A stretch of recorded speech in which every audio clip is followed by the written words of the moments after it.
Raiders! It's Raiders Fan Radio, a podcast by Raiders fans for Raiders fans who are the only fans that matter. That's right, Murf and Sonny from the Dago Dungeon. You got it right here, live. Touchdown! Kenny Stabler goes all the way. We miss you, we love you, and we'll see you in the Hall of Fame. When you have great coaches, then after you have great coaches, you get great players. You have a great organization, and you tell them one thing. Just win, baby.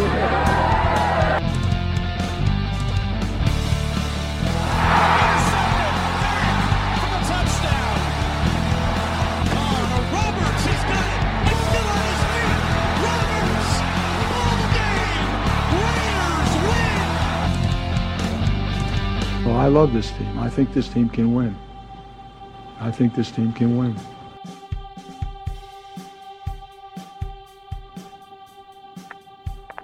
This team still knows how to win, Al. You are correct. Welcome in to episode number 56 of Raiders Fan Radio. That's right. This is not the Miles Burris episode, but the Derek Burgess episode of Raiders Fan Radio. As always, I am joined by none other than my cousin with a face made for podcasting. His name is Murf. Murf, how are you tonight? Sonny, I'm doing fantastic. It's always a good day here on Raiders Fan Radio after a Raiders win against the absolute hated donkey. So that is, it's always a good time. It always makes for a nice, a pleasant show when we get that. And Sonny, it's nice to be the second man in the booth, as always, to you. And I hear we have a third man in the booth. Even we're pulling a Dandy Don, Howard Cosell, Frank Gifford 3-man booth tonight. It's getting crowded up here in the Dago Dungeon. So with us is a guy by the name of Micah Schneidermann, who writes for the RaiderRamble.com, quality articles, also puts out videos and some really good information on Twitter and on the social internet webs there. So please welcome in Micah Schneidermann to the show. Micah, how's it going, man? I'm doing excellent, gentlemen. How are you guys doing tonight? Good. It's a Raiders win against the Broncos, and there was a fight. Can you ask for anything more on a football Sunday? I tell you what, it was good to see a little bad blood again, with a hated rival with the Broncos.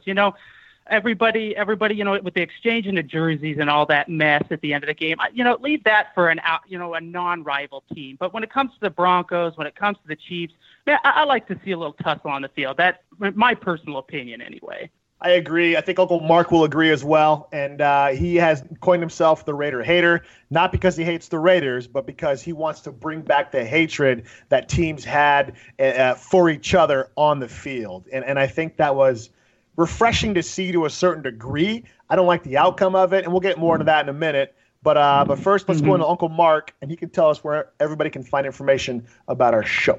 Hey, boys and girls, this is Uncle Mosh. That's right. Somebody actually claims Sonny and Murf. These two. Check them out on their website, RaidersFanRadio.com. You can friend them on Facebook at Raiders Fan Radio, or you can like their fan page at Raiders Fan Radio Podcast. Hey, I don't tweet. I don't even know how to use a Twitter, but they do. You can tweet them at Raiders Fan Radio. Call them. Leave a voicemail if you want. Go old school. 909-345-3346. That's 909-345-3346. Hey, do this. Please subscribe and rate Raiders Fan Radio on iTunes. You can listen to the show on all podcast services like Stitcher, TuneIn, Podcast Addict, and many, many more. Okay, am I done? Did I say all the stuff I was supposed to say? All right, I'm out of here. All right, Micah, let's jump into it real quick before we get into the Sea of Fans mailbag and everything else. The Raiders are coming off of a win against what I think is the most hated rival. You have the Chiefs, you have the Chargers and Broncos, then you have the Steelers, and basically everybody else after that. But when it comes to rivalries, I think the Broncos are the most hated team by the Raiders, and I think they should be for that said. The first game of the year, we could have beat them. Cook drops a last-minute touchdown in the end zone that might have sealed the victory for us. So there was still some kind of like, man, we almost had you. And then coming into this game with all of the tension, with all of the season hopes that we had kind of dashed. Crabtree hadn't faced him yet because he was hurt in the first game this year. Playoff hopes were on the line. To have Crabtree come out and do what he did, it was kind of exciting. I don't like the outcome. I don't like that it got to such a big ordeal, but it kind of showed me that this team isn't dead yet, and I kind of liked that. What were your thoughts, Micah? Yeah, absolutely. That was one of the things one of the first things that kind of jumped out to me was there's still some fight left in this team. You know, we had the week prior, Ken Norton Jr. getting fired, and then, all the talk about, does Del Rio losing the locker room, and I think that just shows right there. There's a lot of spirit left in this team. There's a lot of fight left in this team. And I'm kind of with you. I was a little bit excited to see it. I love that bad blood when it comes to division rivals. And, it might just prove to be the spark that the Raiders need. Obviously, we've had the news recently with Crabtree now going to be out a couple games. I'm sure he'll try to appeal that. But it's one of those things that, like I said, it might be one of those things that the Raiders need in the end for this last 5-game push. Murf, do you think the Crabtree suspension was warranted? Should he have gotten the same exact punishment as Talib, or should Talib have gotten something worse? Yeah, I think so. And I mean, they're not going to go through and, Zapruder film this thing and dissect who did what when and all that kind of stuff. There's, did Crabtree punch Harris the play before? Was his intention to block Talib out of bounds? And while he was doing that, Talib reached up in his shoulder pads, which we heard now he had his chain taped inside of his pad, so deliberately, so the thing wasn't flopping around like it usually is. So Talib knew that and went up and got it out of there. So if there was so much, some of it was premeditated, yes, but some of it wasn't. Some of it was pure reaction. So I think that again, the NFL's not going to waste time of going through and cutting this film up. So they're gonna go off of the two main players, and that was obviously Talib and Crabtree. And I think the better news story for me is not so much that they did get suspended, but that Gabe Jackson didn't. I think that's really important, considering that Marshawn got a suspension for making contact with an official. And I don't think it was as intentional as maybe people made it sound. And Gabe Jackson certainly was not intentional. I mean, he was flying in there to go help his guy, and the ref was in the way. So, I mean, he wasn't going in there to make contact with that official intentionally. It was completely inadvertent. So the fact that they kind of turned an eye to that one and let that one go, I think was the right call. So yeah, I mean it sucks, especially now with the Coop injury. It sucks that we're going to be down our two main to our two starting wide receivers, but this will give a chance for somebody else to step up, right? We'll get a chance to see how creative or lack thereof that Todd Downing is with this offense, when now we got to depend on other people to make plays, right? Yeah, and along that note, Micah, what are your thoughts on we're down Cooper, we're down Crabtree, we're already basically fighting for our life. Any lost game now almost cements our inability to make the playoffs this year, potentially losing Cooper and Crabtree for the next couple of games. I was looking at this because, as we know, the news about Crabtree just came out here about an hour ago. And I was looking kind of ahead to what might be missed with, obviously, Crabtree out. I highly doubt Cooper. That was a vicious blow he took. I don't see him coming back this week. And I think the Raiders would be smart to keep him out a week, especially against this Giants team that ranks right now 31st in run defense. They're giving up an average of 4.3 yards a carry, and Oakland can work with that this week at the Coliseum in the Black Hole. Raiders need to pound the ball, and if there's a team that you're going to be missing your 2-star receivers against, it's the Giants. Giants now have also the news that Jenkins, one of their best corners, might be out as well, done for the season, in fact. So, it's there for the Raiders for the taking, but as we've seen all season, will the coaches be able to dial it up to let these players play to their ability? It's a nice opponent to see coming off of like you said, suspension and injury. Murf, looking at the remaining schedule, the Raiders right now are 5-6. Everybody's saying they need to win out to seal their fate. Do you think if they won one out, except for that Philly game, they'd have a chance? They'd be 10-6 at that point. Yeah, I think that 10-6 is very much in play for this division. Maybe certainly for a wild card. we'll see. I mean, we'll see what's going on with Tennessee and Jacksonville. They're going back and forth like crazy. We'd have the tiebreaker against the Titans should it come down to a wild card berth there. So that's good news. But it's interesting. The Bills are going to be in play there, of course, and and we would lose the tiebreaker against the Bills. So I think 10-6 is definitely where it's got to start. I mean, 9-7 is an absolute outside prayer that if Kansas City continues to crumble and if the Chargers lose some heat there. I'm telling you, if there's any one of these teams that I'm nervous about, it's not Kansas City. It's the freaking Chargers, man. They're on fire. They're crazy. That front four is ridiculous, man. It's absolute. But so to answer your question, 10-6 is what it's got to be, right? I mean, and even then, I mean, it's that that's just the start. I mean, and that's all we got to work with left, really, right? They got to win out. I mean, watching Phillip Rivers completely dismantle the Cowboys on Thanksgiving was, as much as I hate the Chargers, that was impressive. That guy I think he was 27 or 33, 430 yards and 4 touchdown passes. Like unbelievable numbers. What's he going to do to our secondary, man? It's going to get ugly. All right. Well, hey, before we go any further and jump into Sea of Fans, Micah, why should people listen to you? Why should they care about what you have to write? Tell us a little bit about maybe your background, your fandom. We'll start there. How'd you become a Raiders fan? Started for me, I hated football when I was younger. I absolutely hated it. I thought it was dumb. My dad loved football. And I distinctly remember him turning on a game on Sunday. And it must have been like a goal line play or something because the other team, and I think it was the Colts, they ran the ball up the gut like 3 times and didn't make it. And I thought, this is the stupidest game I have ever seen in my life. He didn't get anywhere. That was lame. But as I got older, started understanding the game more, sat down, watched it more. I really grew to enjoy it, played in high school. But I got in on the good days. I got in when Gannon was quarterback, with that Super Bowl run. That's where it started for me. So I thought, hey, this is fun. This football thing. I can get used to this. And this Raiders fan thing is cool. Raiders are good. Yeah. I tell you what, it was a time to be alive. Yeah, for a kid especially. Little did I realize, 15 years of just absolute garbage play. We had our highlights. We had a couple 8-8 seasons in there. Hey man, we almost built a bully with Hugh Jackson. Exactly. Yeah. So that's really where it started for me. Like I said, I got in on the last good year. Had to unfortunately watch him lose to the Bucks in the Super Bowl. That was hard. And then then we went into a real black hole there. So that's where it starts for me. Poor Micah, it's like meeting the hot girl at the bar, then you see her without makeup on, you're like, oh, this is who you really are. Oh, okay. Oh my God. I wouldn't know anything about that. There you go. Attaboy. Good answer. Good job, Micah. Don't take the bait. So then, Micah, you currently write for the Raider Ramble. Mario Tovar has been on the show a couple times. Love that guy. How did you get involved with writing and specifically with the Raider Ramble?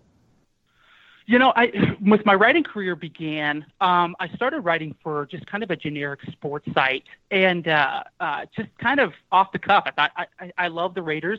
I know a lot about football. Let's just combine the two and see where it goes. And I wrote for a sports site, just kind of freelancing basically for about a year and a half. Made a couple small paychecks. And when I mean small, it wasn't quitting your day job kind of a thing, but it was pretty cool to see. I think I was about 20, 21 years old. It was cool to see that come in. And then the sports site went under construction. They came back and it was terrible. In fact, a lot of the guys that I had met there and that I had written with and knew their articles and we swapped ideas and stuff, they had all left as well.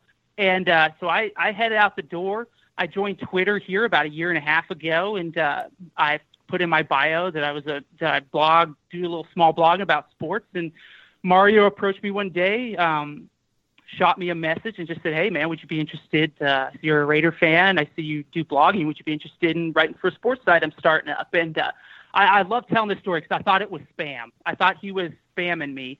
And I thought, the next thing you're going to want is my bank account so you can pay me or something like that. We got a Nigerian fortune waiting for you, yeah. Yeah, exactly. He's going to want my bank account so he can start forwarding me my checks. Just hit me with that. And I thought, whatever. But, I'll just for fun, I'll see where this goes. But he was legit. He needed some writers. And he said, what do you have? And at that time, since I had left the other sports side, I had absolutely zero articles to show him. That's a big thing in writing. You want to see somebody else's work, see what, how well they write, what their technique is, what their style is. And I had nothing to show him. And I said, man, I got nothing for you. I do blog. I have done this before. I have made money at this, but I've got nothing to show you. So fortunately for myself, he trusted me. He said, all right, well, let's give it a go. Let's give it a shot. And that was back, I want to say that was back in April. So I've been there, 7-8 months now. I've absolutely loved it. He's been great. The Ramble has just taken off. It's been really cool to get in kind of on the ground floor of this. Hard to see people come and go sometimes. Sometimes peeps come back, and that's always fun to see. But Mario's really created something special there at the Ramble. It's a really unique situation, a really fun place to write, and just especially where it's specific to Raider football. It really allows me to write about what I'm passionate about and what I know. I don't have to go and try to dig into other teams and what their coaches are and what their techniques are. And that's just not what I do. I'm not all over the NFL. It's the Raider football that I'm into. And it's been going on 7-8 months strong now. And just recently, we've been picked up by a lot of fans know what the Bleacher Report is. Been getting some articles picked up there from the Raider Ramble, which is a big step for a small website, obviously. And I've been fortunate to have my last 3 articles actually posted to the Bleacher Report. So that's pretty neat. I'm enjoying the process, enjoying the journey, and forever grateful for Mario for giving me these opportunities. So you're one of the OGs of the Raider Ramble, isn't that correct? Yes, absolutely. If there was if this was like a mob, I'd probably be like one of the, I wouldn't be the top guy, but I'd be one of the guys that was always in the room when meetings were going on. That's what I like to think anyway. So basically, Mario might have something to say about that, but in my mind, I'm there, man. I'm there. So what's it like, Micah, being a young guy, for all intents and purposes, young career into the writing business? This isn't your number one job. This is just something you do on the side. It's something you're passionate about, and you're able to kind of do it in a way that's kind of unique. And then to see your article on Bleacher Report. Everybody knows Bleacher Report, super big, well thought of in the sports world and another aspect. Yeah. As well. What's it like to see your article, your name on the Bleacher Report? Yeah, it's really it's a dream, not a dream come true, because it's not something I've always wanted. But ever since I've gotten into this sports writing, I have the app. I know just about every other sports guy who's a guru of any kind, in any sport, has the Bleacher Report, and to be able to open that app and to see my name, right there in the Oakland Raiders section. I mean, that's a goal definitely for me. That one day I thought that would be cool. I know guys like Mo on Twitter. He writes for the Bleacher Report. I always thought that would be so cool to be able to do something like that. And but to be able to do it through the Ramble with Mario, who's really given me these opportunities to be able to not only help myself but also help this young website out, it's really been cool. That's been a neat thing, and it's really, like I said, it's cool to be able to say, hey, jump on Bleacher Report. Scroll down a couple, and you're going to see my name, you're going to see my article, and it's right there. And that really is. It's really a goal. It has been a goal of mine, and it's cool to see that fulfilled finally. Or at least to show your wife, hey, look, honey, this isn't just a waste of time. Yeah. Exactly. It's like I was up till midnight last night actually doing something, pretty productive here. I'm out here now. So, it's definitely makes all the excuses and all the, I got to watch film, now it's paying off now. And I have something to show for it instead of just, sorry, I'll be up in 30 minutes kind of a thing. Yeah, exactly. Start Grey's Anatomy. I'll catch up. Okay. So Micah, appreciate you joining us. You're going to hang out with us as we go through our Sea of Fans mailbag. And basically what that is just callers, fans call in, vent, boot and holler. Sometimes they flush a toilet. We never know what to expect on the Sea of Fans mailbag. But it's just Raider fans across the country, from Jersey to San Diego. They call in and they give us their thoughts, and then we just kind of chime in about it and go from there. So after the break, we'll come back and we'll jump into the Sea of Fans mailbag. There he is, fading, looking. He's under the gun. His side, he throws. It is. Oh, he caught it. He caught it.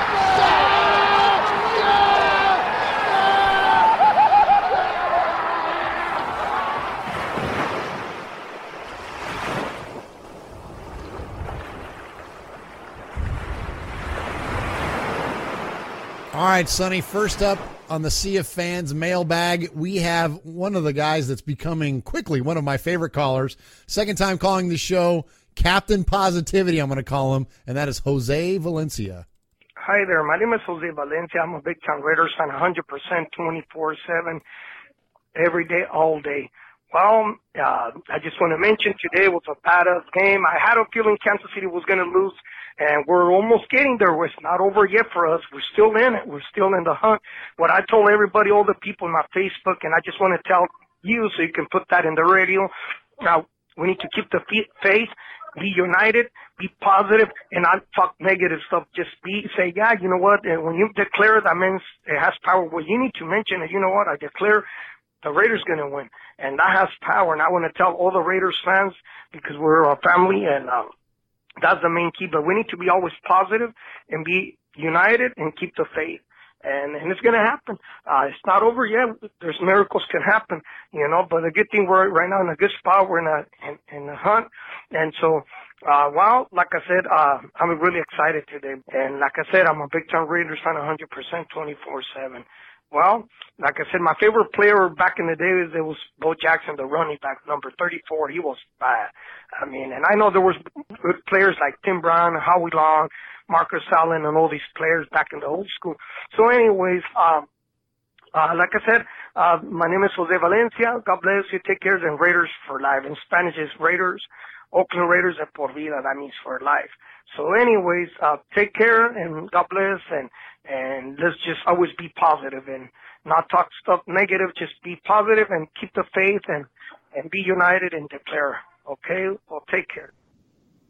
Thanks for the call, Jose. And it's much easier to be positive after a Raiders victory against the hated rival Broncos. That's for sure. Murf, I think I need to play Jose's voicemail every time I watch a Raider game now, because I find myself with Twitter, it's just such a hotbed for first thought, wrong thought kind of posts and stuff like that. Oh my gosh, I got to talk you off the cliff. We're beating the Broncos 21-0, and you're like, "Oh man, this sucks." I'm like, "What are you talking about? Like, what's the matter with you? We're beating the Broncos, shutting the Broncos out." You're like, "Yeah, the game ain't over yet." And then sure enough, they score 14 points, and I'm like, "Damn it, he's right." I told you. I freaking told you. Anyway, so he's right though. You know, it never helps to be a negative Nancy and a sad sack. You know, it's like you gotta hope, and you know. A couple of weeks ago, when everybody was like, you know, Scott Winter, a good friend of the show, he was like, mathematically, Raiders aren't out of it yet. And I'm like, yo, Scott, have you watched a game recently, you know? But then we come out and we beat the Broncos. And, yeah, you could say their offense was crap. But we put up 21 points against still a pretty good defense.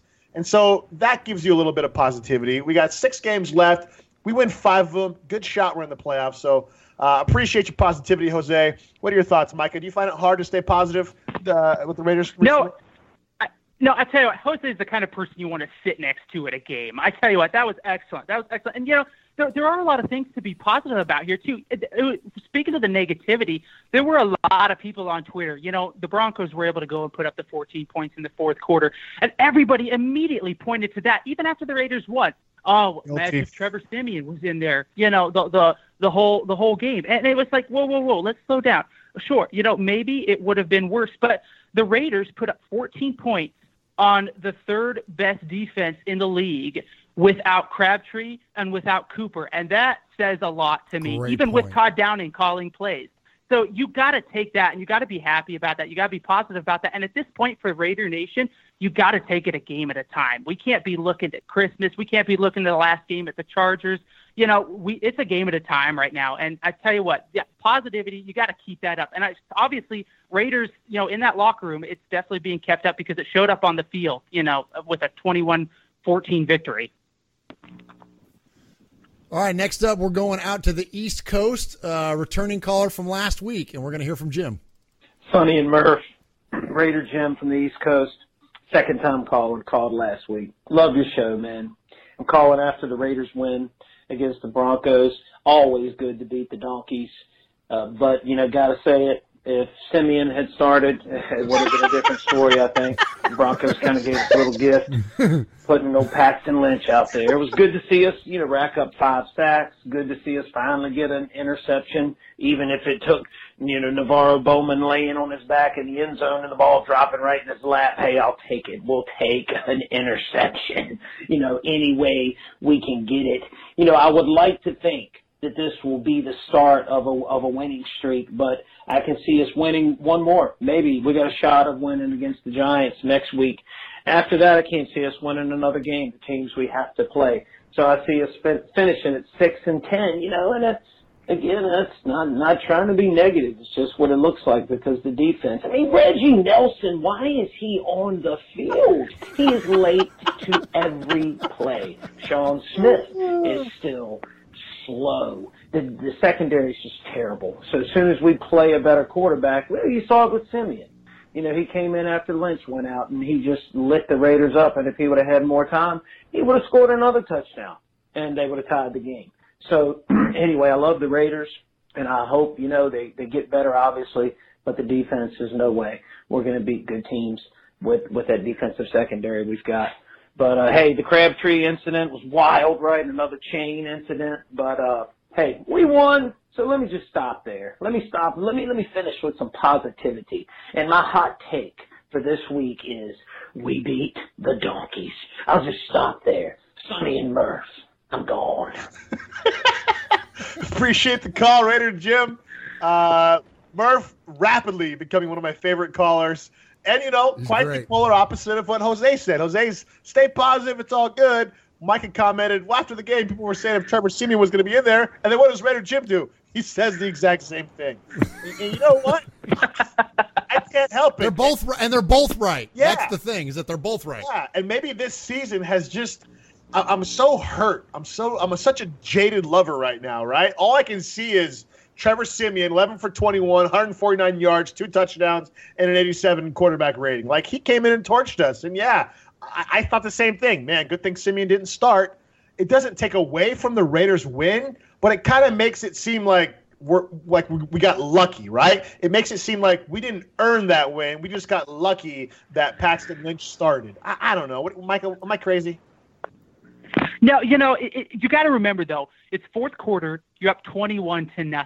So the defense, your defensive game plan totally changes then. You're going to drop back. You're not going to allow the big plays. You don't want that home run play. You don't want somebody to score in 12 seconds. You don't want that receiver to get behind the secondary. So you do have to take that into account. Yeah, Siemian, he looked like, Brett Favre out there throwing it around. But I would just say, the defense was different there in the fourth quarter. So, and it didn't help that Tavecchio, who has been solid for the Raiders all year, missed, what was it, a 35-yard field goal, would have put that game out of reach. And that really would have sealed the deal. But like I said, it's what was happening at that point, and it was the fourth quarter. You have 21-0. So I'll give the defense a little bit of a break there. Micah, does that missed kick single-handedly open the door back up for Janikowski to return? No way. I don't see it at this point. Janikowski's I said it at the beginning of the year. I actually thought he would come back in the middle of this season and finish out. Actually, I said he'd come back in the middle of the season and help him, through January. But obviously right now that may not happen. But Tavecchio's been too strong this year. He had those 2 52-yard field goals early in the season. He's been solid. I think he's only missed 3 all season. I don't see the Raiders bringing Janikowski back. I hate saying that. I love Janikowski. I mean, he's been the rock through this hard time for the Raiders. But I think Tavecchio's the future for the Oakland Raiders. Yeah, we agree. We speculated that even back to the offseason. We looked at like the big contracts, and we look at where the Raiders could save some money because we knew that Derek Carr and other guys were going to need to get signed, and he was one of the ones that we said, and because of Tavecchio, and we got all kinds of hate from that, but it's the truth, right? It's numbers, right? If the guy's serviceable and he's cheap, then why wouldn't you, right? And he's the future. Yeah. So. Absolutely. And, the Raiders are getting ready to have to pay Khalil Mack. I've even heard some people talking about, do the Raiders pay Mack? Do they let him walk? And that's ridiculous. You have to pay Mack.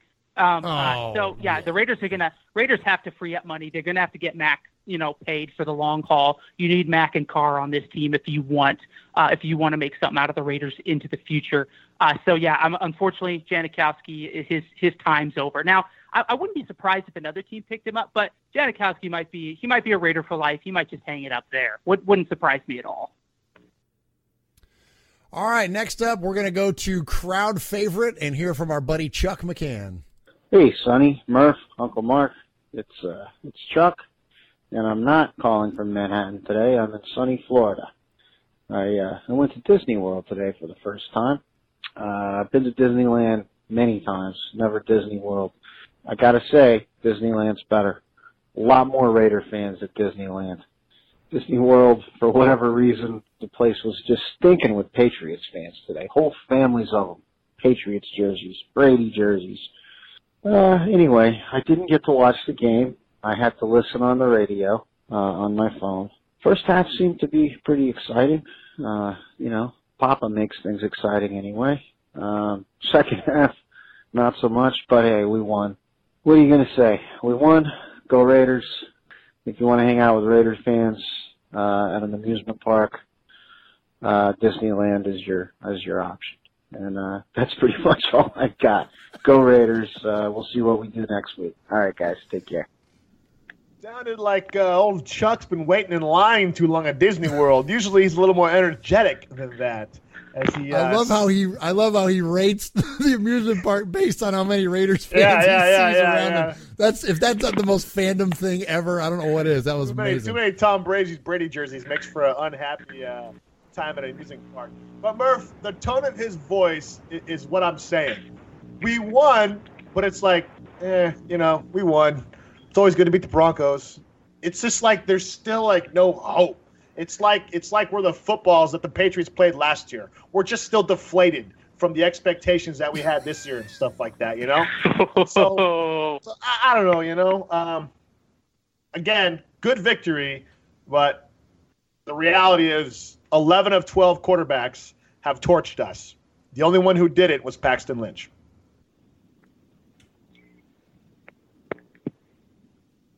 All right, next up, we're going to go to Raider Dave. Hey, what's up, Murph? Hey, Raider Dave over here in Yorba Linda.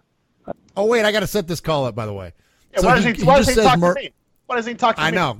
He don't like you. Well, so Dave and I went back and forth on Facebook a little bit this week.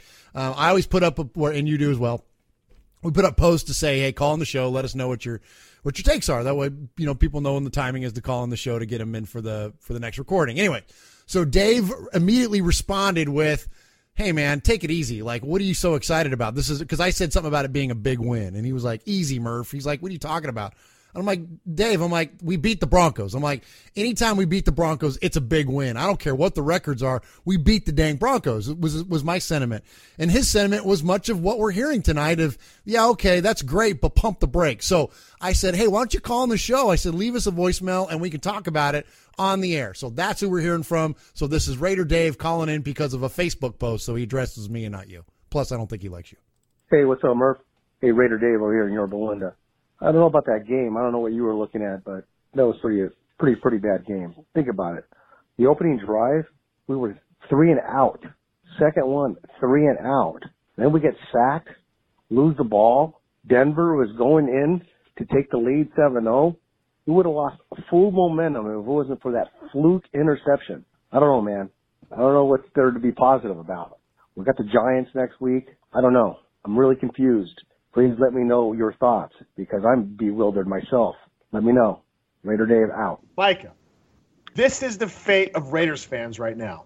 Even when we win, did you hear him? Oh, man. Did you hear him? Yeah, we won, but that first drive, that was 3 and out. Like, even when we win, we find things to complain about. Like, that is what happens when you enter a season as the Super Bowl contending darlings of the NFL, and you end up getting skunked and have a defense that can't stop a nosebleed.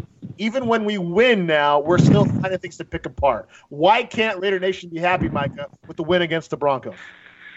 Yeah, that is just bizarre to me. The Raiders at 4-6 still have a shot at the playoffs, and people are still bemoaning the fact that It's almost like we're upset we still have a shot at the playoffs. I swear I hear more people wishing that the Raiders would do bad so they would get rid of the coaches, which is just unbelievable to me. This team before Sunday is a game and a half out of being on top of the division. And that's what I said. I posted an article last week. I said Raiders need to stop looking for that last wild card spot, and they need to win the division. That's how they're going to get in, because I think the Oakland Raiders could go 8-8, 9-7, and I think, or whoever wins the AFC West, I think that's what it's going to take. I think 8-8 or 9-7, with how poorly the Chiefs are playing down the stretch, that can get you the division crown and into the playoffs. And that's what the Raiders need to be shooting for. Chiefs lost. That's what we needed. Raiders won. We're a half a game out. If Raiders win, Chargers and Chiefs lose next week, Raiders are top of the division.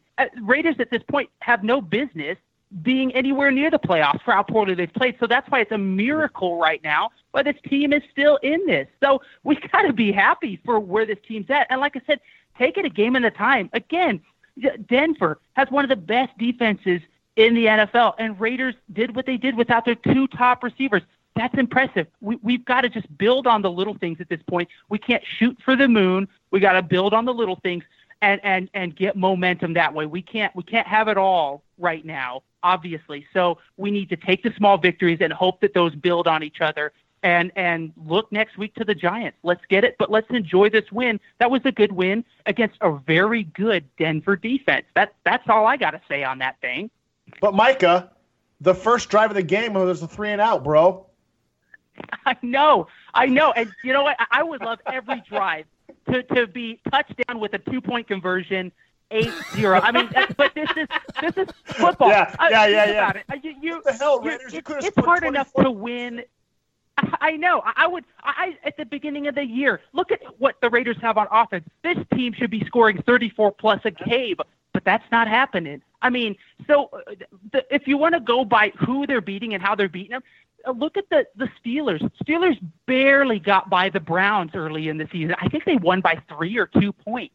If you want to look at that, does anybody question that the Steelers probably are going to be in the AFC Championship game in that title game? No, they're going to be there. The Steelers will be there. Of course, they have some flukiness in January. They do seem to something catches up to them in January. But if you're going to go off of those on who they beat and how they beat them, I mean, we could go all day around the league on who should have lost where and how much they lost by or how much they won by. So they squeaked by the Packers last night with Hundley at back to our quarterback, right? I mean, exactly. That's a game that they should have ran away with, honestly. You know. Look at the Patriots. Patriots, by a happenstance with like 30 seconds left in the game, beat the Texans, beat Deshaun Watson, a rookie. The Patriots shouldn't have won that game. I mean, so we could go all the way, like I said, we could go all around the league and look at all the teams that barely won this and that. And if that's how we want to decide, who's good and who's not, I guess that's what we got to do. But the Raiders, it's a win. It's a good win. And like I said, we got to take them as they come. And so let's take this and see where it goes from here. Yeah. And the other thing is we can't get too hung up on this play or this series or that series. Football is football. And coaches will say a game is never decided by one play, but I'll say a game is decided by one play all the time because you got momentum swings, you got time swing. I mean, you put yourself in the right place and you make a play. The interception is laughable when you consider a lying down linebacker has more interceptions than every starting defensive back for the Oakland Raiders. But you know what? I'll freaking take it because that play changed the momentum and changed the whole entire game from my perspective. If he's right, if Raider's right, if they score there, that might be a different ball game. But because of that play, that shifted the whole entire game in my eyes. Absolutely. I was telling my wife she came in when I'm like, look at this play because I'm screaming because they finally got an interception. So the whole family runs into the other room because they're like, what's going on? I'm like, because I'm acting like they just won the Super Bowl, and I'm like, they just got an interception, and they're like, my wife goes, yeah, but he didn't really do anything. He just laid there. I'm like, that's okay. It's better to be lucky than good sometimes. I'm like, we'll take it. Yeah. There we go. So, all right. Next up, we're going to go up to Washington and hear from our buddy Red. Sonny, Murf, what's going on, fellas? Red up here in Yakima. How about them Raiders? Actually, defense actually looked like it showed glimpses of being a lockdown defense. That was nice to see for a while. Oh, for a few quarters, that is. Oh, yeah. And I think if we need to keep Lynch involved like we did today, he had 26 touches. He can handle that. He's not that old. I mean, come on. I'll keep it short and brief to the sweet. Go Raiders. Appreciate the call, Red. Touched on two things I want to touch on.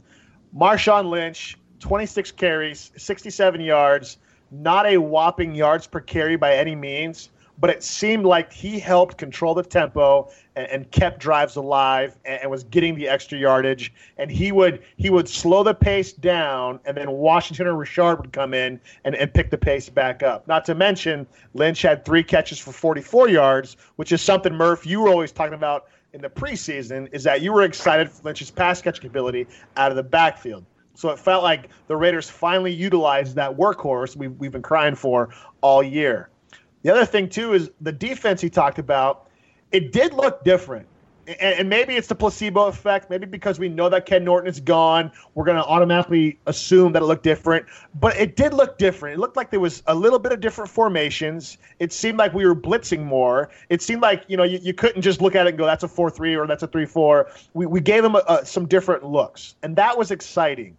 The question, though, is that because for the first 3 quarters it was Lynch, and because we had a 21-0 lead in the fourth quarter, Micah, you're right. We went into that soft shell, protect it, no big play, and we gave up a lot of yards. So it's not really an accurate portrayal of what our defense is going to do against a better quarterback than Lynch, per se. So I feel like we can't quite say yet if firing Norton was good and Pagano and all that kind of stuff. I feel like it's going to take a few more games to flush out. What are your thoughts, Micah? Yeah, absolutely. We're going to definitely need a bigger sample size. But I tell you what, it was impressive to see that defense. I think the biggest thing that stood out to me watching that game is the defense was moving a lot. Under Ken Norton, it got set and it was there. And so the quarterbacks got to look at it and then decide what they wanted to do with the ball. With Pagano, he had guys stunting. He was disguising blitzes really well. He had guys coming up to the line. You thought there would be an edge blitz by one of the safeties, then he dropped back into coverage. And it was just like, it was finally we're seeing something different. They're shaking it up. And you know what? This defense, it's not top 15. I'm not expecting this to drop down and be some world beater, but it might just be enough for the Raiders down the stretch. And it might be exactly what the Raiders need, in these last 5 games. Hey, how about that interior pressure? Like for the first time all season, practically, other than the first opening game against the Titans, like this was the first time that we saw like any kind of a major push coming from the inside the defensive lineman. That was impressive. Autry obviously had a great game, and it's hard to dissect, like you're saying, is that individual achievement that's just timing with the firing, or was what Pagano was doing on the outside edges, and by moving Mack around, right, was that opening up and freeing up some blocks and letting those guys inside get some push there. But one way or the other, it was great. It was nice to watch, Well, and they put Mack on the D line as well, which freed up Urban a couple times also. I know the guy that was complaining about Norton being gone. How about you probably had your most active game all year long now? Yeah, exactly. You know what I mean? Exactly.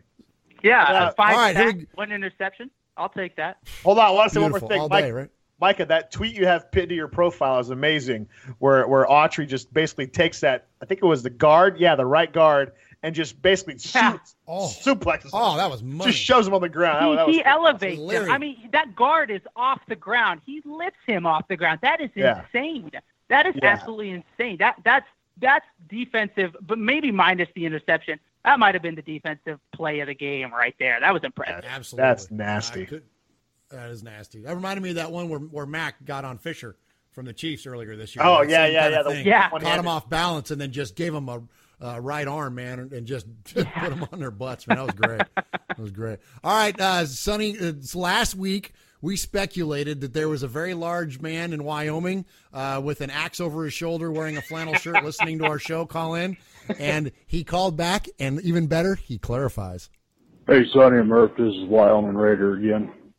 Well, a win's a win. I'll take it. It wasn't pretty, but we got to stop this fighting stuff. That's just going to get us more suspensions. And as much as I like to see a good old scruff up, but best case scenario, you send in a third stringer. Somebody's still got to make the team that we can afford to have bench for the week. I don't know if we actually can afford anybody with this team, but hey, a win is a win. And oh, by the way, I'm only 6'3" and not 6'4", and I'm only 265, not 280. But you were pretty close. Of course, once I've got all my gear on for work, steel toes and whatnot, I'm probably pretty close to what you'd said. So. Good job there, I guess. Anyway, love the show. Keep up the good work. Raider Nation for life. I get to go up and get lined out at the safety meeting with all these donkey fans around here in Wyoming, and best case, at least it'll be good. So, anyway, Raider Nation, have a good one. Bye. Awesome. Rising the ranks again, one of my favorite callers. Wyoming Raider out there. Murph, I'm pretty good, huh? I heard his voice. I said 6'4". He's turned out to be 6'3". Maybe I should do that for a living. I said 6'4", 280. You called him. You said a big guy, and then I called out the Dan Patrick stats there. Well, yeah, big guy, 6'4", 280. That's standard for big guy. Yeah, giant guy would have been 6'7", 310. I said big guy. I also speculated the multiple televisions with the axe heads through him around his house, but he didn't clarify Could that. Clarify one. for that one. I'm guessing that this week, since they won, that no blades have been thrown. But no blades have been thrown. And he's right. A win is a win. It's what we're talking about. It helps you with your buddies at work. I know I walked in. I had a couple of Bronco fans. I texted right off the bat, and there was one I seen at work today. I shoved in his face. So a win's a win, and that's all you can hope for. Sometimes doesn't matter how it happens. Just get it done. He brought up a good point. In baseball, when somebody gets hit, that when they're up to bat or the next time up, it's coming, right? You know somebody's getting hit with the ball. In hockey, they take them out. In basketball, it used to be send in your number 11 player to do a hard foul on Jordan or something like that. Yep. Send in Bill Cartwright or Luke Longley or whoever, right? Yeah. But in football, that doesn't happen. And so would it have been smart of the Raiders, knowing Crabtree needed to have vengeance, to send in somebody, call somebody up from the practice squad and take out Talib, or at least, rough him up a little bit. Like, that never happens in football. And you'd think in football of our sports, it should happen. I don't know. Am I misguided there, Micah? Am I wanting bad things? No, wait, you got to let Crabtree. Okay, sorry. You got to let Crabtree fight his battle there. I mean, imagine if they had done that, what we'd be talking about, Bronco fans, even Raider fans, would have been like, I wish Crabtree would have gotten his own vengeance. They're grown men out there. You let Crabtree go take care of his business. And quite honestly, he took care of it rather well, and I enjoyed it. But he spent I was thinking if somebody else was going to do it, you do it on, like, you have an offensive lineman go clean him up after a play. You know what I mean? Have him come in with a late hit kind of a thing. That's what, some have whatever, Denver Kirkland go over there and decleat him. You know what I mean? Like something to that effect. But, other than that, I thought it was handled well. I would have liked to have seen it. I would have liked to have seen it handled earlier. Now, they couldn't do it earlier when they were in Denver because, if I'm not mistaken, Crabtree was out for that game. So that's why he was injured. Yeah, we didn't get that matchup. But last year when exactly. Here's the sad thing. He did the right thing, though, by not reacting.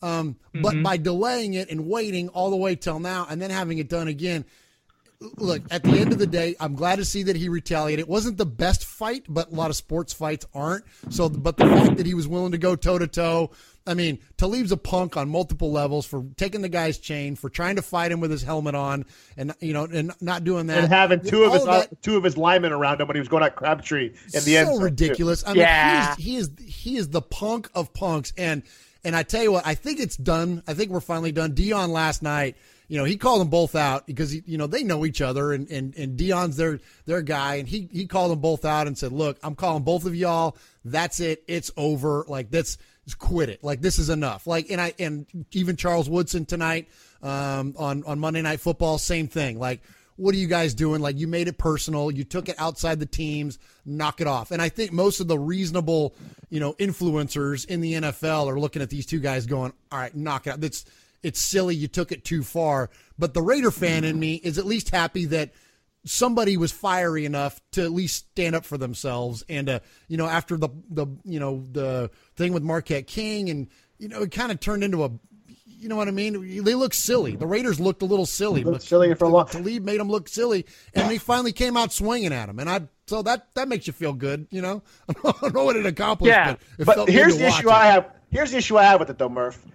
Last year, it occurred Week 17, and let's be honest. Looking back, when Matt McGloin came in for Carr, we all knew the Raiders were going to lose. We had no hopes. I mean, we had hope, but we had no concrete hope the Raiders are going to win against the Broncos, and let alone a game in the playoffs. So when it happens last year, if Crabtree takes care of it then it's squashed. And now this year, instead of costing us 2 games without what I think is our number one receiver right now, that's going to hurt us. It's actually going to hurt us more that he waited to fight now versus back then. And you couple that with, why wasn't Norton fired at the end of last year? Instead, we kept him on, we waited 9 weeks or 10 weeks, and then we fired him. So it seems like in those 2 instances, a lack of immediate reaction has cost the Raiders now, right? Who knows? Downing's going to be the same way. Now they're talking about Downing not making it out through the rest of the year. Well, why in the crap didn't you fire him at the bye week? Like that, I'm with you. This whole delayed thing, and that's lack of leadership to me. That's lack of leadership, and that's a whole other story we'll get into later. Hot topic. All right, here we go. Let's hear from, I think, first-time caller to the show. We've interacted with him a few times on social media, but this is Rob from Salt City Raider Nation up there in Syracuse. Sonny and Murf, this here is Rob, the president of the Salt City Silver and Black, calling you all the way from Syracuse, New York. So here's my take on yesterday. We are alive. We are alive and well. This team showed fire. Apparently it took firing a defensive coordinator for the defense to realize, holy cow, we've got a job to do, and they did it. 4 sacks, interception, strip fumble, held Paxton Lynch to 46 yards passing, and put him on the bench crying like a little baby. Don't let those mean men hit me no more. Well, here's the deal. Not only are we alive, apparently the wheels are coming off the Chiefs. They are now 6-5. We are 5-6. 1 game back, and we get them in 2 weeks. This team can win this division. It's that simple. You turn around and look at what's left. The Giants, dumpster fire. Chiefs, dumpster fire. Cowboys, dumpster fire. The only team that had worried me were the Eagles, but now they've locked up the AFC East already, and they're probably going to have home field locked by the time we play them. What are they going to do? They're not going to put their stars out there against Khalil Mack and Bruce Irvin. They're going to sit them. So we beat the Eagles. Comes down to the Bolts in the final game of the year. Guess what, Raider Nation? We're there. We win the AFC West, and with the talent on this team, who knows how far we can go. One last thing. All of you who are online saying that Crabbe should have walked away from Talib are the same people last year that were criticizing him for walking away from Talib. Yeah. That was the most Raider thing we've seen out of this team in years. What would have happened if somebody had yanked a chain off of Ted Hendricks? Oh, wait, Ted Hendricks would have never been wearing a chain. But what would have happened? He would have had his head taken off. That was Raider stuff right there. Lynch walking him out, Raider stuff right there. Let's go, Raider Nation. Get this stuff together. Get your head straight and start yelling, Raiders. Later, guys. Excellent. Love the call. Rob from Salt City, Raider Nation, Salt City Silver and Black up there in Syracuse, New York. Murph, Micah, it felt like watching a throwback game yesterday. That was kind of fun. I mean, you got to admit, he makes some great points. Last year, Murph, we ripped him. Remember, we ripped Crabtree for not standing up for himself. Now, granted, you don't like the suspension for 2 days, but at some point, you have to punch the bully in the nose. The only way to stop someone from picking on you is to turn around and sock them right in the face. My dad told me that when I was like 7 years old. And if the officials aren't doing anything, the first question we have to ask is, why was Talib not suspended last year, right? Goodell spends all his time trying to police the league, and then he's going to let Talib do that to us and not do anything about it? So he forced us and Crabtree to do something about it. And then Crabtree does, and now all of a sudden he's suspended the same games as Talib. It's a bunch of crap. But needless to say, it showed that the Raiders aren't dead. And just like Rob said, we got fight and we got a chance. There are 3 dumpster fires on our schedule and 2 winnable games after that. So, it's going to be fun. It's going to be a fun 5-game stretch. What do you think, Micah? Hey, Micah, what do you think about the point he made about, and I hadn't thought of that prior to his call, the fact that Philly could be sitting on home field advantage locked up by the time we get them on Christmas. And heck, even though that's going to be a nationally televised game, we know that, it's not unheard of for teams to rest starters, and that can make a very winnable game, no? Yes, and I'm glad he brought that up because I wanted to bring it up if we didn't get around to it. Raider Nation needs to be pulling hard for the Eagles to continue to win because that really is the game that's the scariest for the Raiders on this schedule left. Yep. No Ezekiel Elliott against the Cowboys, and every other game is very winnable except that Eagles team. That Eagles team's very balanced on both sides of the ball. But if at that point, if they win out and they continue to do well, there's no way they're going to put Carson Wentz in there against Khalil Mack, Bruce Irvin, and Bowman. They're going to have half those receivers out, if not all those receivers out as well. They're not going to care if they win or lose that game, but the Raiders could be desperate, and they're going to go in there with that mentality and get that win, I believe. So we need those Eagles to continue to win for sure. And we need the Vikings to lose. So as of right now, Eagles are 10-1. Vikings are 9-2. Yep. The Saints are 8-3. Panthers are 8-3, and the Rams are 8-3. If the Eagles win out and are 14-1 going into the game against the Raiders, then we'll need the Vikings to be at least 13-3, because the Vikings or the Eagles could lose at least the next 2 games, right? Or 2 games would be okay. That's going to be that means the Vikings, Saints, Panthers, and Rams need to start losing now. So we're fans of the Eagles and hate everybody that play or hate the Vikings, and we root for everybody that plays the Vikings. Yeah, and the Saints and the Rams as well, because they're all in there as well. Well, as long as the Eagles pull 2 games ahead of one of those or all of those teams, then we're golden, right? Yep. All right, so we got 2 left. Let's go to Ron in Alliance, Ohio. Hey guys, what's up? It's Ron. We got a stretch of winnable games coming up, and it looks like Kansas City doesn't want to hold on to their lead, so maybe we can win out here and take the division, maybe make some noise in the playoffs, but if not, at least we can, win the division if we can get our act together here. The fight yesterday, I think that's on the NFL. They didn't do anything to Talib last year, so they pretty much just emboldened him and gave them him the okay to, act like a complete jerk. I'm really struggling here. I don't think there's any way they can suspend any of the Raiders players for the sideline stuff. I mean, there were so many people on Crabtree, and everything I saw was people coming to his aid trying to get people off. Penn took a swing, but it was almost like trying to push somebody away and back away from it. And then Crabtree, he took a swing, but he was got away from the field, and they followed him. So, I mean, I think they'd have to allow a guy to defend himself. But that whole thing is on the NFL. Again, they didn't do anything to lead last year. He does the same thing this year. So, he's emboldened, and Crabtree is probably thinking, well, I got to take matters into my own hands. Now, I think Crabtree's block out of bounds is a nice 15-yard penalty just to send a message and move on, and I think Talib took it too far and started swinging. So as far as that goes, I think he's the primary aggressor. But I guess we'll find out in the next couple of days here what shakes out. Hopefully nobody, not any suspensions on our side, and we'll see what goes on. Have a good day, guys. Thank you, Ron in Alliance, Ohio. Ron, you might be one of the smartest callers to ever call into the show. Murf, Ron made so many good points. I just feel like I was. Yeah, they're all your points. Also, Ron, you're much. We like hearing your voice more than your toilet flushing.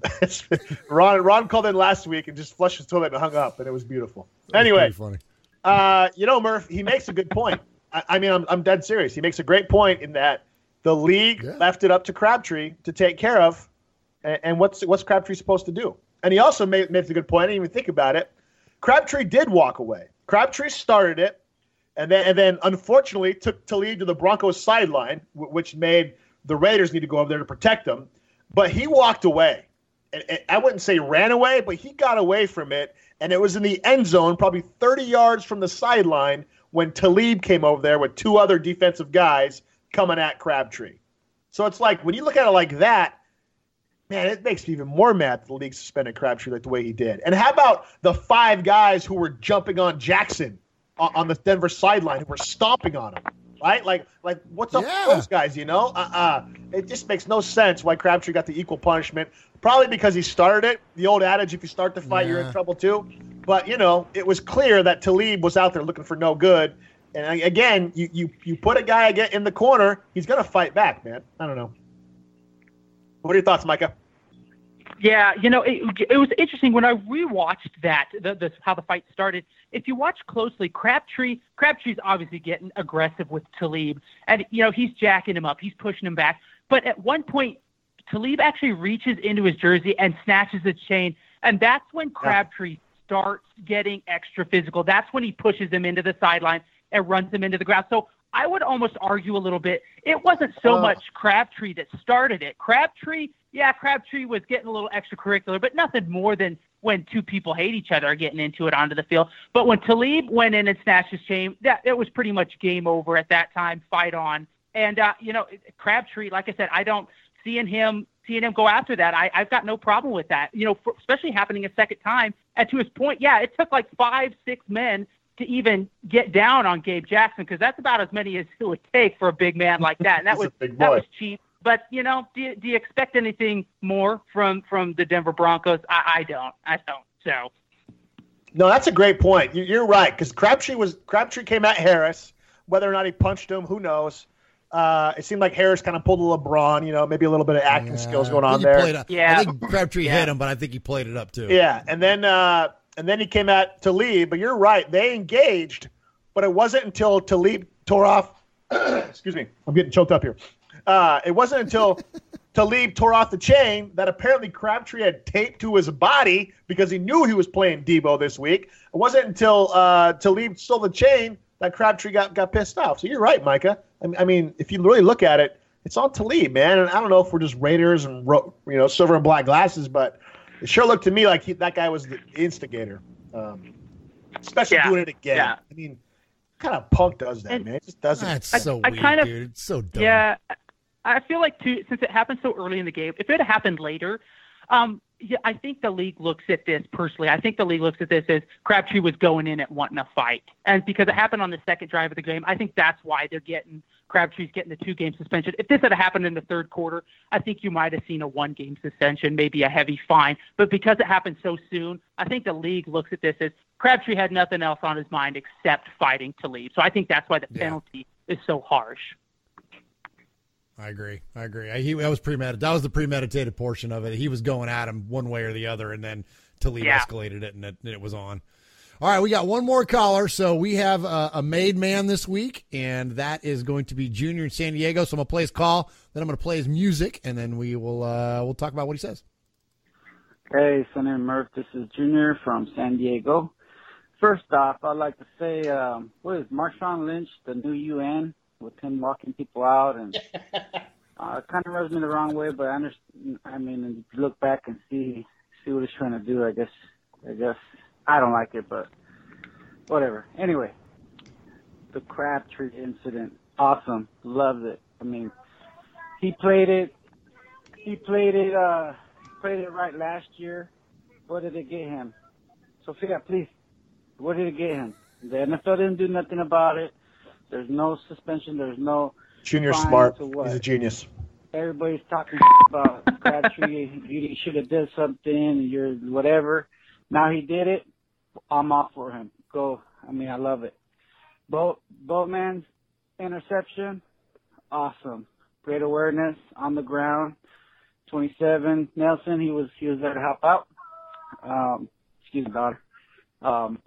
Jackson, let's step out of the game because he's sucking up a tree. But I was listening on the web that freaking Talib and Harris is all we came to play and all this. Yeah, right. You guys knew what's up. You were out there gonna snatch his chin again. Again, I'm so happy Crabtree did what he did. I'm a supporter. The game, I mean, we were playing the third string quarterback. Let's say what it is. It was a good practice game for the new defense coordinator's playbook, him calling. I guess we lucked out with Simeon not being playing the whole game because, man, if he would have. Anyway, a win is a win. Next, let's see. Oh, the Cordell Patterson catch at the end, awesome, clutch. And then I'm pretty sure Crabtree's going to be suspended. Mari's going to be in concussion, so we're going to have to lean on Patterson, Holton, and we're going to have to lean on those two guys. So we probably won't get as much drops as we've been getting. But anyway, I think my time's up. Go Raiders. Have a great night. God bless. Bye. All right, you know why we're here. So if you got any doubts or reservations, now's the time to say so. No one will think any less of you, because once you enter this family, there's no getting out.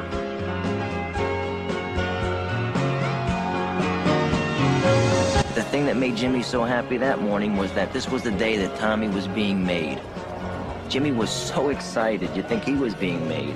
Jimmy and I could never be made because we had Irish blood. It didn't even matter that my mother was Sicilian. See, it's the highest honor they can give you. It means you belong to a family and a crew. It means that nobody can f*** around with you. It also means you could f*** around with anybody just as long as they aren't also a member. Congratulations, Junior in San Diego, the newest made man here on Raiders Fan Radio. Congratulations, Junior. Thank you for the call. That's awesome. Yeah, so somebody who calls in 3 times to become a made man, Micah. And, kind of like you were saying earlier, you're in the room when discussions are happening in the mafia. Well, made man is like somebody nobody can mess with and stuff like that. So that's what happens there. Awesome. Congrats, Junior. Congrats. Well done. And then, so Lynch. If nothing else, Lynch is exciting to watch. I don't know if you've seen at the end of the game. At the end of the game, he was pretending to take the hike from Donald Penn and feel it, right? Like, That was so funny, dude. I've never seen anybody do that before. That was hilarious. That's endearing, right? That's endearing. But he escorts Talib out. And I heard it said today, I think it was Jolo and Dibbs down there at 95.7 The Game in San Francisco, that Lynch walking Talib out wasn't him protecting Talib. It was him mocking Talib. Like, yo, I'm going to escort you out, homie, because you're going to get killed. You better get out of here quick. Yeah, that's the way I took it. I didn't look at him as him taking up for Talib. I look at him being like, making fun of him. Like, look, we're going to get you out of here. Yeah. Okay. I kind of thought it was like, oh, what is he protecting another guy and stuff like that? But once I heard that, I was like, okay, that makes a little more sense. So it was like a bouncer. Like, let me show you the door, man. Let me show you. Yeah. I got you. So that was cool. What are your thoughts, Micah? Yeah, and it was kind of the thing. Like everybody's, people are right down the aisle on Lynch. You got a lot of people want him gone. A lot of people love what he brings to the table. And really, at the end of the day, I mean, stuff like that, he has to answer to his own teammates, his own coaches. Do they have a problem with that? Does Crabtree not like that? Does he feel like he's not being, does he feel like he's being disloyal? But I mean, we saw things like that. Marquette King last year, getting picks in with Talib after the chain snatching incident. So it's one of those things. Really, at the end of the day, it's up to the locker room. We can all decide if we like it or not. But I didn't see any big deal with it. I thought it was just him getting him out of there. Because I tell you what, I think half of the Coliseum was getting ready to come down on Talib even before the game, and you might have had people jumping the fence trying to get at him. So I got no issue with it, and. That's really, I feel like it's becoming, people are just trying to kind of make an issue of Lynch now, people that don't like him. Yeah, I agree. I think he's a very polarizing figure, and I think he's pretty misunderstood, it seems. But I think his heart is in the right place. I think his heart's in the right place with what he does, for the community, he cares about the kids in Oakland and stuff like that. I question whether his loyalty was for the Raiders or not, or for his own brand, and whatever. Yeah. But I think he's a good guy deep down inside. I think you can all see that from how his interactions and stuff. So I agree. I'm happy he's on the team. Obviously, against the Broncos, that was the Lynch we kind of all expected. Grinder, get the tough yards, don't go down easily. How about the one?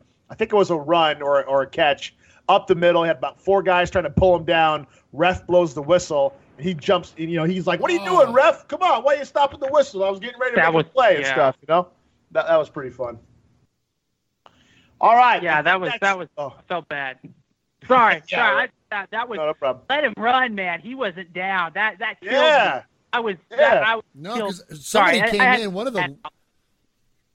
the linemen came in and gave him a good shove, and it was good enough to where if they'd have let it go, it looked like he was going to break away. That was amazing. Yeah. That was good.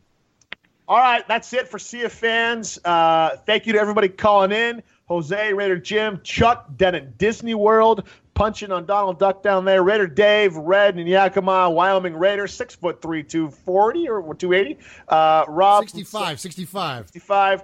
Rob from Salt Lake, Silver and Black, Ron in Alliance, and Junior in San Diego, this week's Made Man. Thanks for calling in. Always appreciate the interaction. It makes the show that much more fun.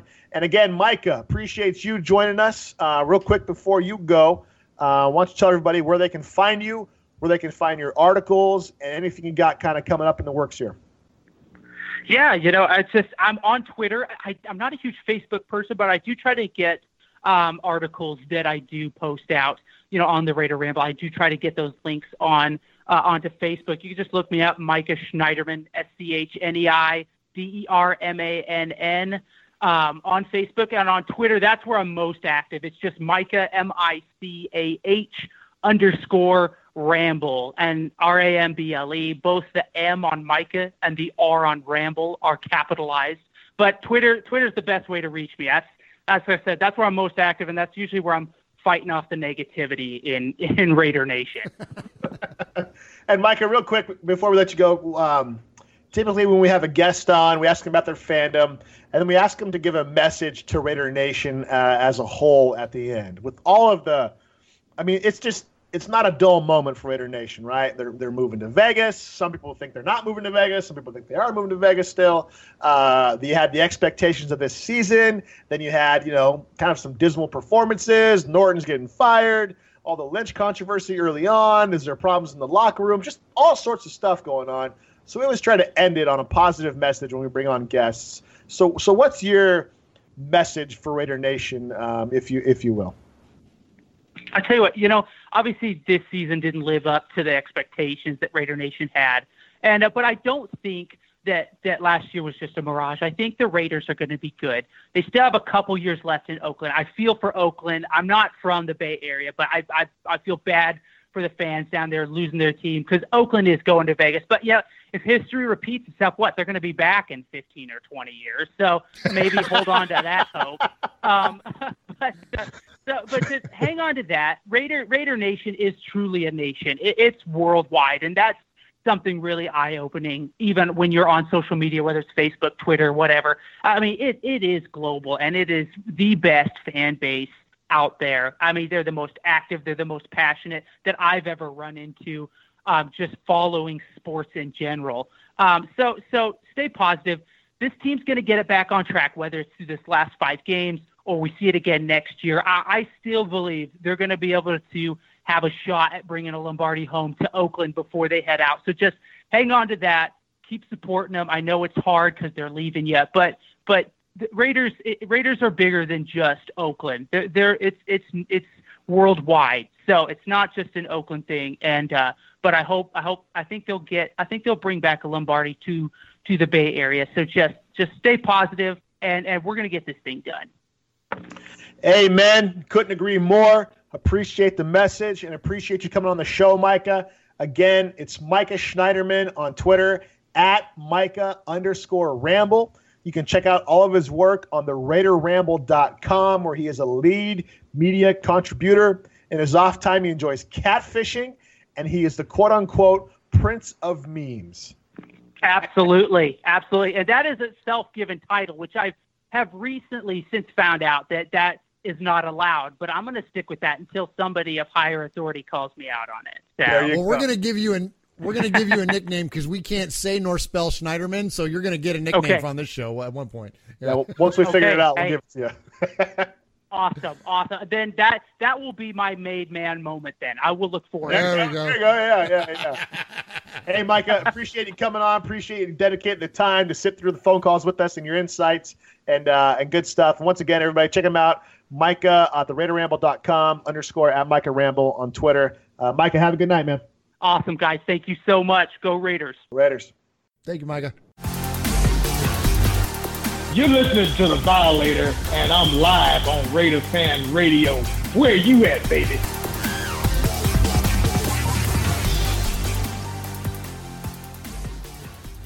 All right, Sonny, we're back here on Raiders Fan Radio. Thanks again to Micah for joining us. So that was kind of fun having a third man. Yeah, it's nice to have somebody to talk to who knows what they're talking about for a change. Oh, my gosh. You always got to take a shot. Well, you always got to take a shot. I'm Italian. I can't help it. No, that was cool. Mike has been one of the fun guys, talking with the Raider Ramble guys over there. He agreed to come on a couple weeks ago, and so it was nice to finally get him on. And just to have a different kind of a roundtable and stuff. He brought some insights that, me and you think alike because we've spent so much damn time together that, we're kind of one brain. And so it was nice to have somebody else come in, give some different insights. And he's positive. He's a positive guy. You can never have too much positivity, Murf. Yeah, that was good. That was definitely fun. Great perspective. He does a great job there on the Raider Ramble. We talk a lot about the Raider Ramble on our show, and we do that on purpose. We are Raider fans, but we wouldn't represent anything on our show that we didn't consume ourselves. Whether it be the Ramble as a blog or the different whatever media outlets and people that we interview and have on the show. It's the books that the authors that we've had. It's books that we've read. You know what I mean? We don't have it on here other than that. So we believe in those Ramble guys. They're doing a great job. Keep up the good work. And Micah was great and did a great job on the show. All right, Murph, so let's jump in. I don't know if it's going to be 3 reasons, or let's just talk about the Giants game coming up here. I got 3. Do you? Well, I got 3 reasons, but they all kind of fit into one reason. So why the Raiders or why the Giants are going to win? On the Giants. If you want the Raiders, I'll take the Giants this week. Okay, let me come up with 3 reasons why the Raiders should win. Okay, I got them. Okay, here we go. Give me one reason why I should listen to you. Give me one good reason. Give me one good reason why I... So you give me one good reason. Give me one good reason. Give me one good reason. Give me one good reason. Why don't you give me one reason? 3 reasons. 3, 3, 3, 3, 3, 3. It's always 3, 3, 3. It's always the same. I can think of 3 real good reasons. 3 reasons. Top 3. Top 3. Maybe we should just change it to 1 reason and 3 reasons. I don't know. What do you think, Sonny? Sure. That works for me. Okay. All right. Well, you give me 3 reasons why the Raiders are going to win. You go first. 3 reasons why the Raiders are going to win. Number 1, the Giants are terrible. Well, that's some hard-hitting analysis there. I'm sure people the Cowboys are so happy they've tuned in now. Yeah, you don't lost get that on Cowboys 19-3, Lions 24-10, Eagles 27-24, Bucks 25-23. They lost some close games.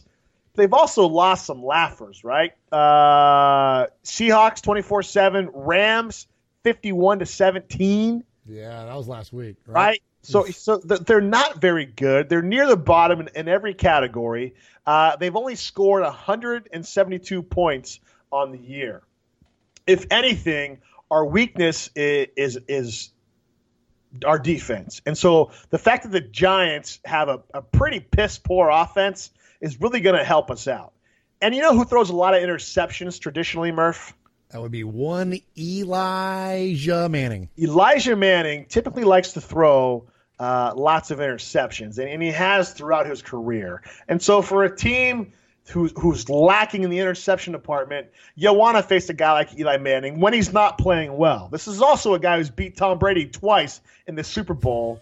But this year isn't that version of Eli, right? No, this is the crappy version. Nor of is that Eli. Giants team, that defense that propelled those victories. And so the Giants offense isn't that good. So here's your in-depth analysis if we have to pretend to do that from time to time. Giants offense cannot keep up with the Raiders offense. The Raiders' main problem is their defense, and some would say their offense this year, but it seems like the offense is starting to turn a corner. 21 points against the Broncos. Against the Patriots, who's going to really do good against the Patriots? We beat the Chiefs at home a couple weeks ago, and so the Raiders are starting to maybe gel on offense. The problem, though, is we're going to be down most likely Cooper and Crabtree, we know for a fact. So can our receivers step up? They stepped up in the game against the Broncos. Can they step up against the game against the Giants? It's not ideal scenario, but the Giants on offense are hideous right now. And so what gives me hope is that our offense can score, and the Giants offense won't be able to score that many points. And that's it, right? Score more points than they do, and you can win a football game. I think a famous analyst once said that. And so you're right. And the reason that those things are going to happen, the one big reason, the one overriding reason that I have that the Giants are going to, I'm supposed to give a reason that they're going to win, but this team is in such disarray and in such dysfunction that it makes our team look incredibly healthy when it comes. Yes. I mean, when we have criticized the Raiders for their lack of leadership, the freaking Giants epitomize lack of leadership. And not only do they have it at the existing, because look, a guy like Eli, you always hear this, oh, you don't have to be vocal to be a leader. Yeah, okay, but you got Eli. He's not the guy that's going to inspire a team here, right? Maybe he's a great guy in the locker room and he's got 2 Super Bowl rings, but this isn't a guy that's like, this isn't Drew Brees here or somebody. This isn't a guy that's going to rally the troops. So they have, like, from what I can tell, a severe lack of leadership to begin with, plus their coach is an ass. Pardon my French. Yep. Ben McAdoo is a moron. I can't stand, like, there's some coaches that you just like I like Mike Tomlin. I think Mike Tomlin's great. And then there's some guys you just don't like. Like, I couldn't stand Marty Schottenheimer. I didn't like Dick Vermeil. And I can't stand Ben McAdoo. He's a freaking moron.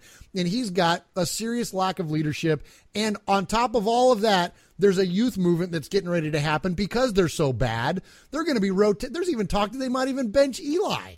That they're going to have all these young people in there as a youth movement. And then on top of that, they got injuries. They got Janoris Jenkins, as Micah mentioned, is probably going to be out. DJ Fluker, I saw today, is probably going to be out. So you got this already void in leadership. Plus, you're going to change the roster over because you're going to get a look at the young guys.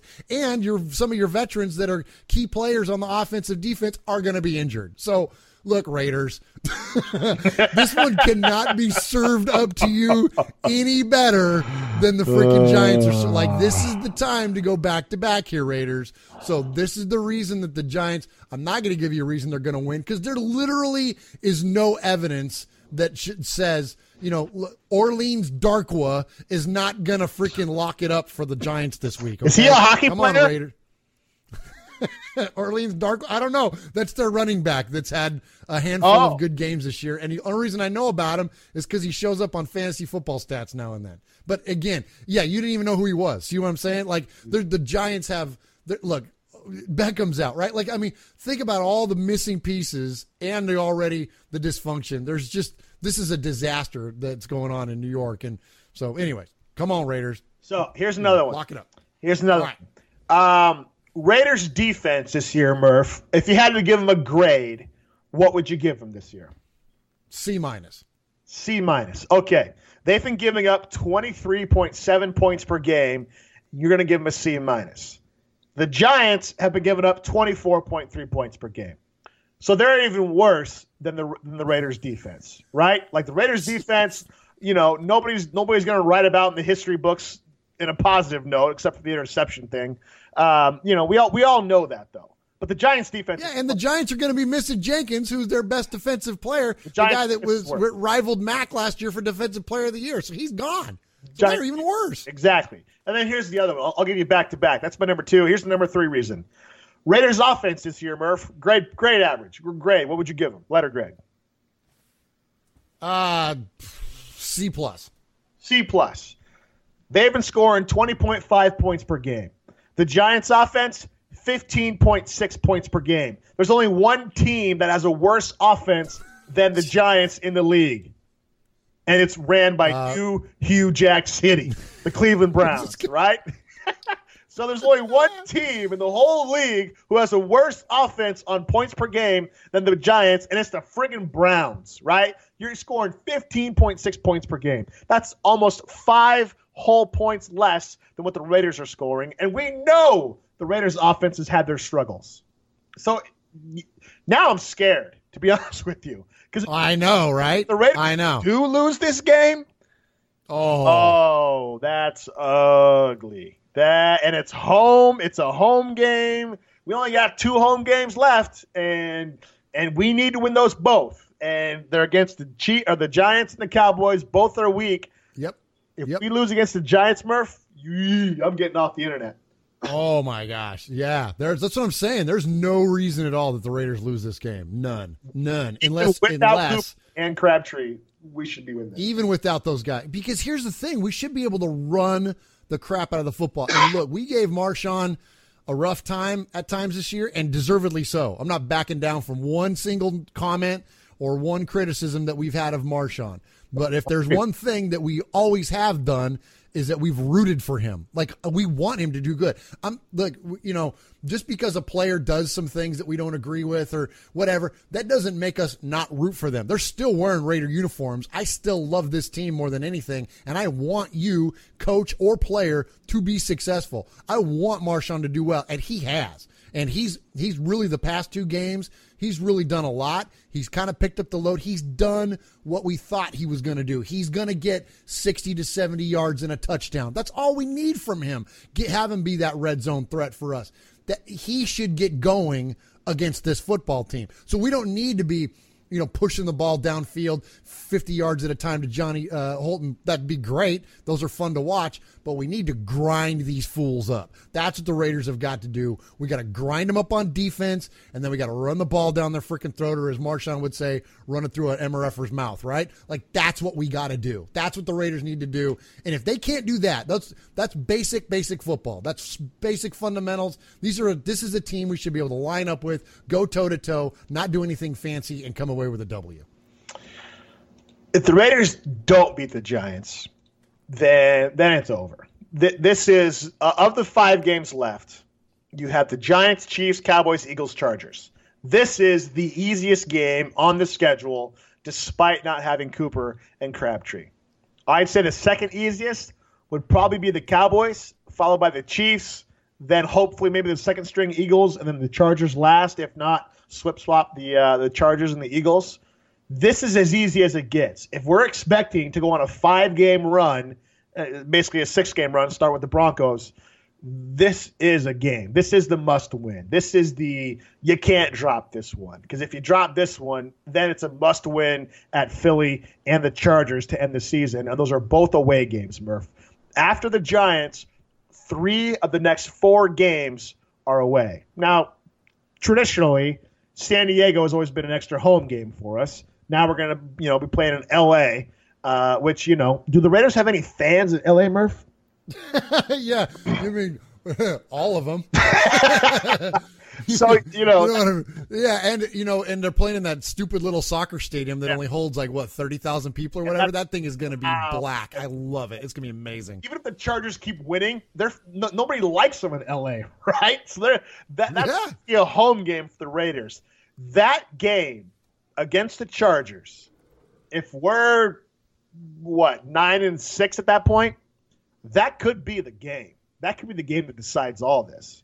But before we get there, that's 5 games down the road, we have to take care of business against the Giants. Now, but here's the deal, Murph.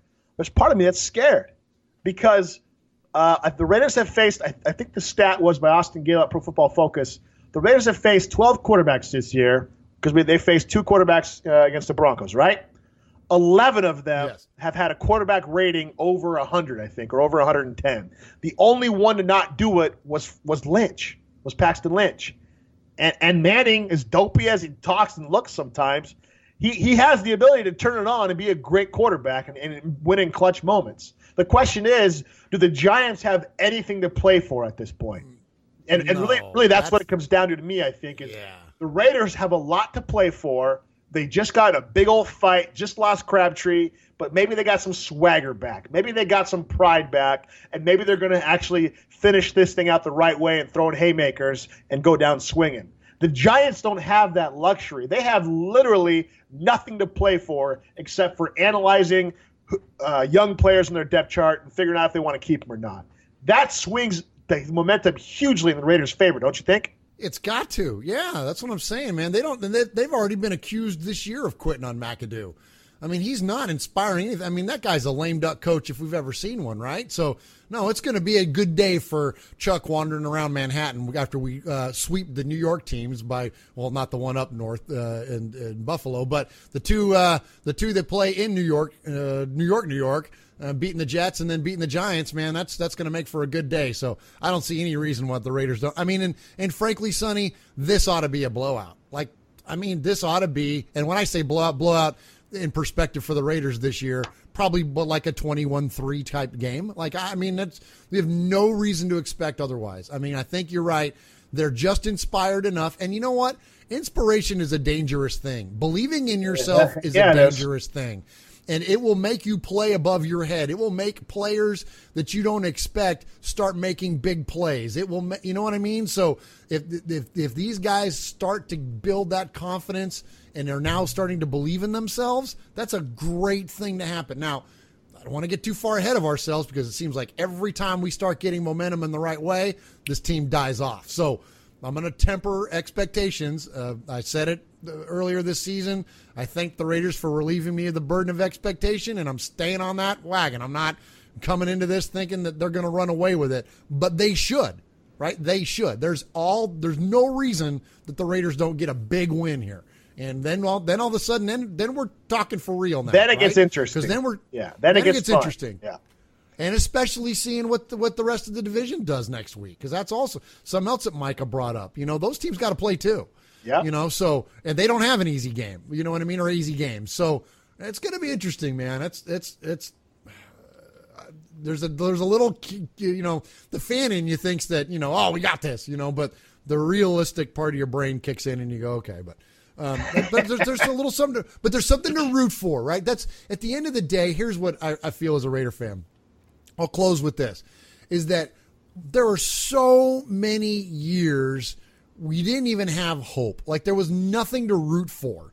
And it would drive me nuts because not only were the games over after the first or second quarter, but the season was over after the first quarter or second quarter of the season. It was like by the time you made it halfway, it was like, all right, let's start watching college football real close and see who we can pull in the draft.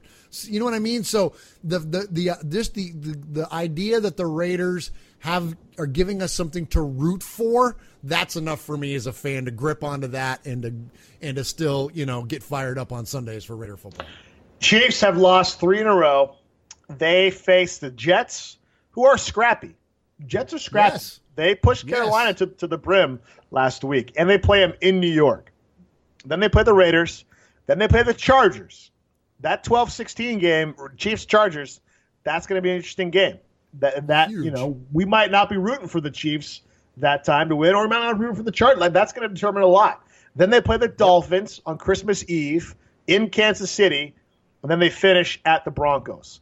Unlike the Raiders, 3 of the 4 last games for the Chiefs are at home. It's almost as if somebody hates the Raiders. 3 of the 4 last games are at home for the Chiefs versus 3 of the 4 are away for the Raiders. So the Chiefs' schedule, Jets is a tough game. Chargers are going to be a tough game. They should beat the Dolphins. They should beat the Broncos. And against us, you know, hopefully we can win. So maybe they get 2 losses, you know, Jets and Raiders, hopefully. Maybe 3 against the Chargers. But the way they're playing, I could see them losing every one of them, right? Lost to the Bills 16-10, lost to the Giants 12-9, Cowboys 28-17, and then we beat them 31-3, lost to the Steelers 19-13 last 5 of the 6 games. But they did beat the Broncos 29-19 in the middle of that. So you called it early on when the Chiefs were started out. What were they, 5-0, I think? They looked like the world beaters. And you kept saying, just wait. Andy Reid's teams always fail at the end. Just wait. And here's what they're doing. So hopefully they don't pick up steam and start winning again. But this week, Murph, I'm a big Jets fan. I'm rooting for one half of New York to suck it up and lose, and the other half of New York to freaking be champions. Hey, so this is Uncle Mosh, and apparently all you got to do to host a podcast is have a microphone, a garage, and a couple of Derek Carr jerseys. Ha! These two did it. You're listening to Raiders Fan Radio with Sonny and Murf.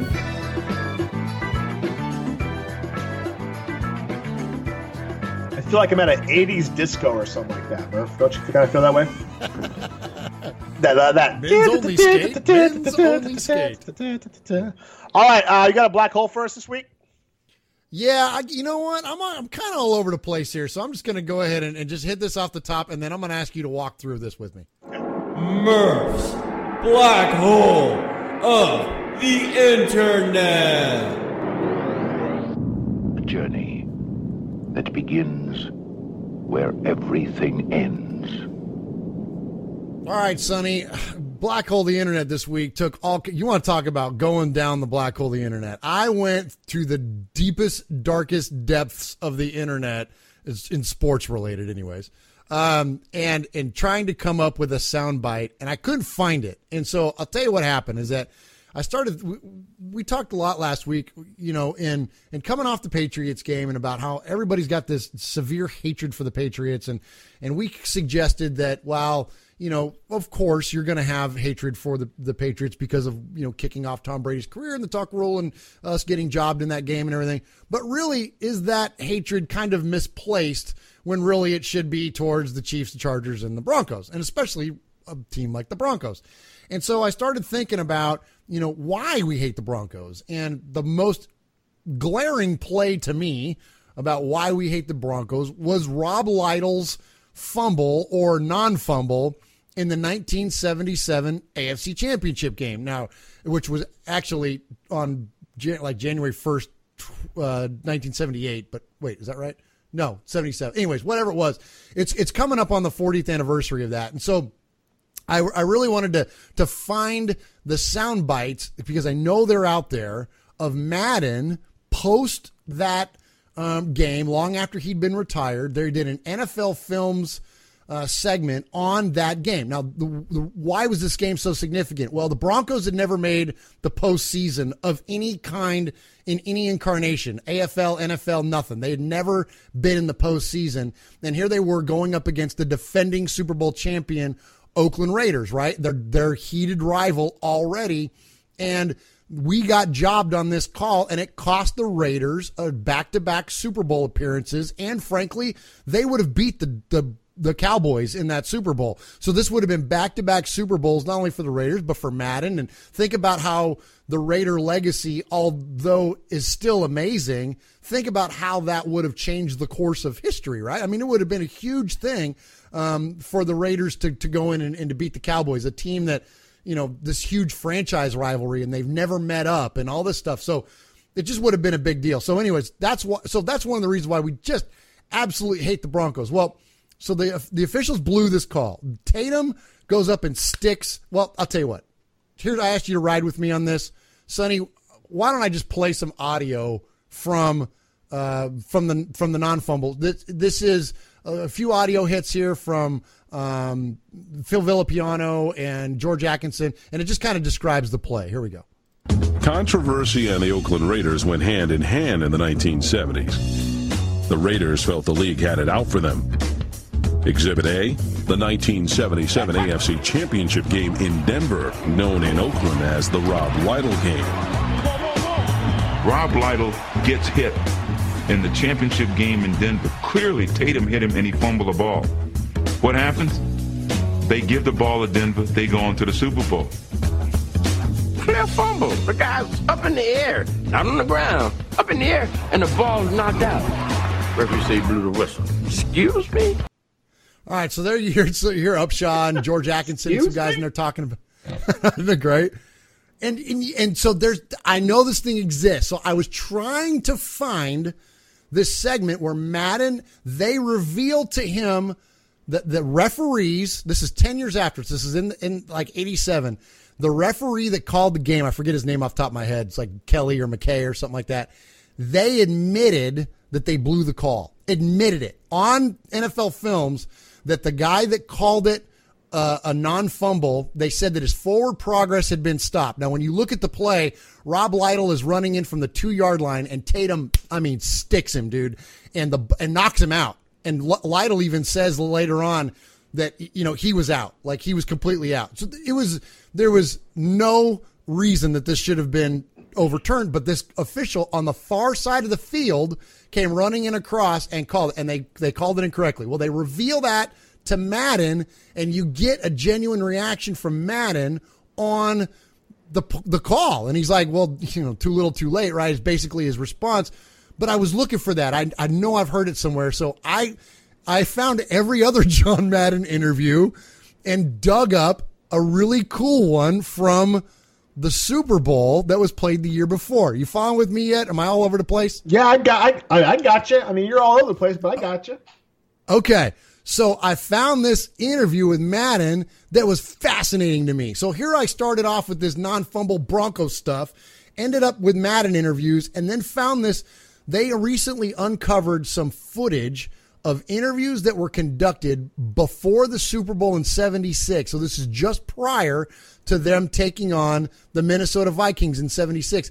And it was just absolutely really interesting to me the way that Madden answered these questions because they're asking about Al Davis. So let me see if I got the right one here. Let me play this for you. Does Al take care of most of the details, the kind of things you're talking about? I mean, you don't have to worry about them? Well, I was involved in them. I don't know. I mean, we kind of did it together. You seem to have a unique relationship. Yeah, we do. It's very unlike the people write about. What is it really like? Well, to run a football organization successfully, it takes more than one person because there are so many facets of it today. And we can both do our jobs without crossing, and we can do them together. What do you think about that? That's kind of interesting. Isn't it? Yeah. And when was that interview taken? That was the week leading up to the Super Bowl, so that's on like Media Wednesday or something. And this was the 70, what'd you say, 70? The 76 Super, so before the 70, well, the calendar year was 77, but it was the first Super Bowl. Okay. Yeah, he seems very subdued, very unlike his normal self. Yes. And they ask him about Al, and he just, he doesn't really have a lot to say. I'm like, whoa. Because, I mean, look, these guys had reverence for each other. I mean, you know that. You hear that, and the Hall of Fame inductions and everything else. But to hear that going into a Super, I don't know. That was just fascinating to me. So it had nothing to do with the non-fumble, but then I came across that, and I'm like, wow, that's really cool. So anyways, there's my black hole this week. Hey, it's not called the black hole because it always leads somewhere. It's called the black hole because once you start searching, sometimes you never get out. Sometimes you get stuck and you never get out. That's why it's called the Dude, black and I came across articles about Rob Lytle. Rest in peace, Rob. He passed away pretty early in his life. He was only in his 50s. He died of a heart attack. And he died on November 20th, which is just, the anniversary of his passing is just the other day. Yeah. So I found articles on him. I found the actual audio from the non-fumble from the actual game broadcast, and that was pretty fascinating. And then I found a whole slew of other Madden things that we'll save for another black hole. But yeah, I had a very distinct starting point, but then it just took me down this freaking path, man. But again, this is the cool thing about Raiders history and about having the depth of history that this team has is that you can come across all kinds of stuff. It's also coming up to something else I came across, and I'm going to save it later, although I did a bunch of research on it tonight. We got the 50th anniversary of the AFL Championship. Oh, there you go. And I found some really, really neat stuff on that. So anyway, we'll save that for later. But anyway, that's all we got for this week for Murph's Black Hole. Appreciate it, Murph. Always appreciate it. Interesting tweet just read. ESPN NFL analyst Louis Riddick on why he thinks the NFL gave 2 games to Crabtree and Talib. The league right now is suffering from an image crisis. Was Crabtree the victim of the NFL's image crisis? I think so. I mean, I heard him on Monday Night Football. He was on the panel with or not on the panel with Woodson and Moss and those guys, but he was on another panel just prior to the game starting and was talking about it. And that's exactly what he said it there. He's like, what are we doing? Look at what they're doing. They're taking this onto the sideline. There's people on the sidelines doing their jobs, and they're at risk because of these 2 idiots. So it looks terrible. It's a horrible look for the NFL. So yeah. But I mean, do you think the bad look going into this fight what was caused as well? Like was this the straw that broke the camel's back, so to say? Like, if the league didn't have the national anthem issues early on, if they didn't have the domestic violence issues, if they didn't have the AJ Green incident earlier, does Crabtree still get suspended for 2 games, you think? Yeah, I think so. I think that the image issue has been building over a couple of years. This year it's pretty easy to pin it on the anthem stuff because there's been so much controversy, and so it's such such a polarizing subject, and people get it goes well beyond the football field, and so people are so passionate about it, and rightfully so. You're talking about pride in your community and pride in your country and your military, and how all those things cross into each other, and what does this mean, what doesn't it mean? Like there's the messages are they misconstrued, you know what I mean? Like it's such a convoluted issue that it's no surprising that it generates negative storylines. But even outside of that, the NFL had issue. If you think prior to that, again, it stole all the headlines, but there's a domestic violence issue that is prevalent in the NFL. There's all the CTE and concussion stuff that's prevalent in the NFL. Like there's, you know what I mean? Like there's all these other things that are going on I think that it's for lack of a better term, a black eye. You know what I mean? That the NFL had if anybody, I'll give you some serious props, dude. You called this Raider/NFL PR thing a mile away. Way back in the offseason. Because it started with the Raiders. We started talking about, we'll do that, what's this thing with Reggie, and does he have a PR problem? And, you're getting these mixed messages coming out of Alameda, and really it seems like it's the whole league, and you're right. I definitely think that but it's beyond just, the anthem issues and this fight. I think that it's a whole collection of things that are going on. Yeah, it's weird, you got the whole stuff with Jerry Jones and Goodell.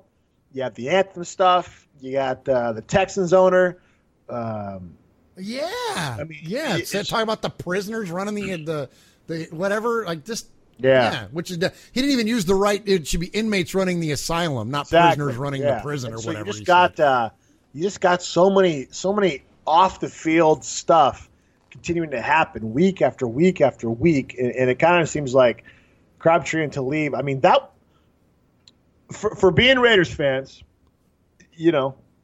Raiders pride themselves on being tough, fearless, violent on the field and stuff like that, which, you don't want anybody to get hurt. But when you're on the football field, I want my team to kick your team's ass, that's it.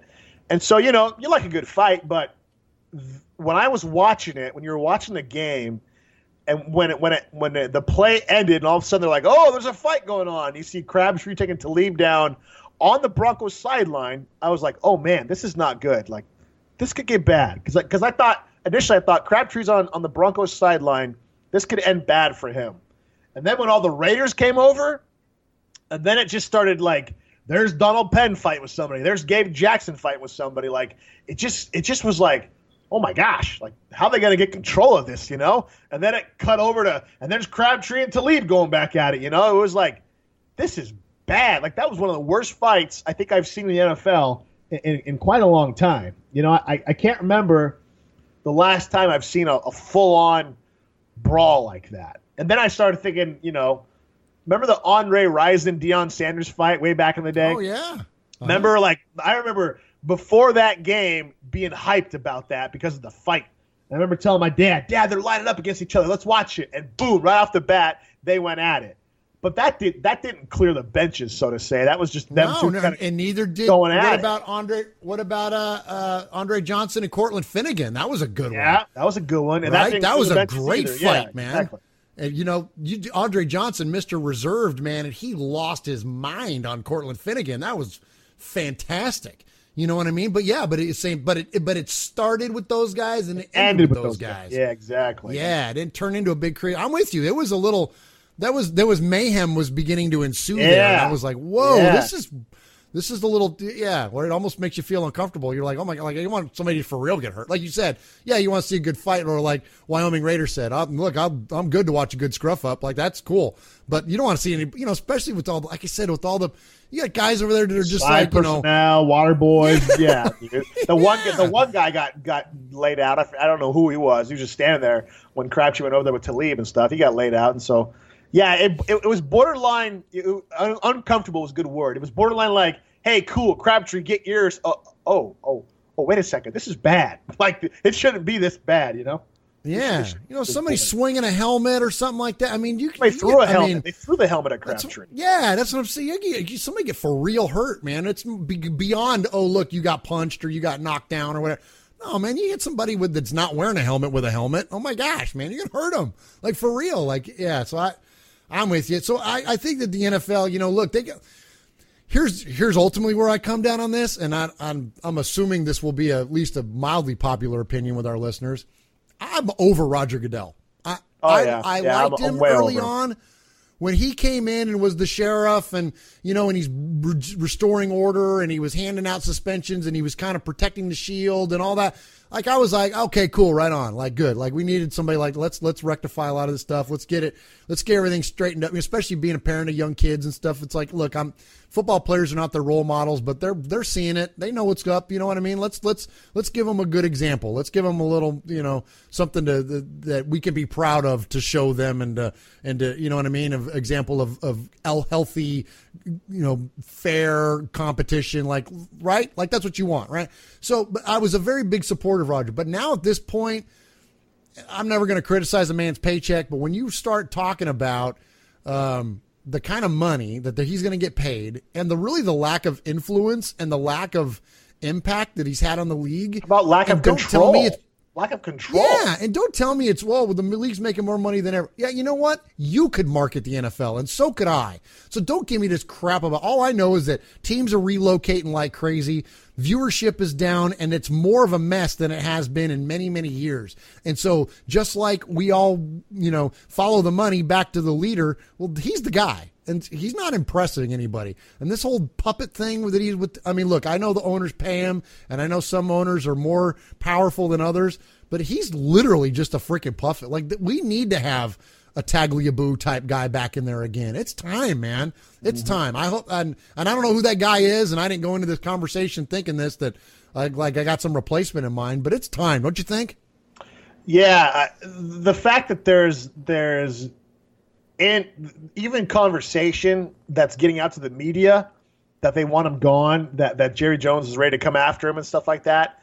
I'm sure that stuff happens. That stuff happens in a lot of jobs, right? Oh, I wish this guy was gone. I wish my boss was gone, yada, yada, yada. But for it to reach the media and for people to speak about it to the media, Jerry Jones, that shows me that Goodell has lack of control. And I think where he really started to lose it was when he started to hand out punishments to players on the field who did stuff off the field. I think he crossed the line there, and that's a slippery slope.